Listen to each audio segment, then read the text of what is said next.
பொண்ணு எல்லாருக்கும் 2 ரூபா கொடுப்பா போடுக்க. வா போலாம். என்ன வெறித்தனமான பெட்டா இருக்கு. இந்த பையன் உங்களுக்கு தெரியுதா?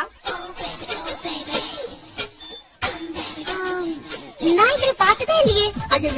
யார் இவரு? யார் இவருங்கிற உடஞ்ச செவர் மாதிரியே நிக்கிற. ஏதாச்சும் பேசுப்பா.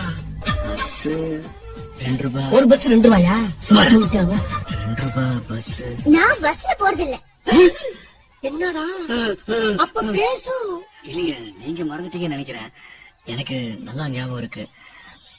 ஐஸ்கிரீம்ல போட்ட திராட்சை மாதிரி இதே கண்கள், கத்தி போல ஷார்ப்பான இதே மூக்கு, 2 ஆரஞ்சு சொல்லைய ஒட்டி வச்ச மாதிரி இதே உதடுகள், அப்புறம் கால்ல கூட கொலுசு போட்டிருந்தீங்க. நம்மகிட்ட பாக்கன்னு சொல்லிட்டு தலையில இருந்து கால் வரை ஓவரா கண்ண கட்டது.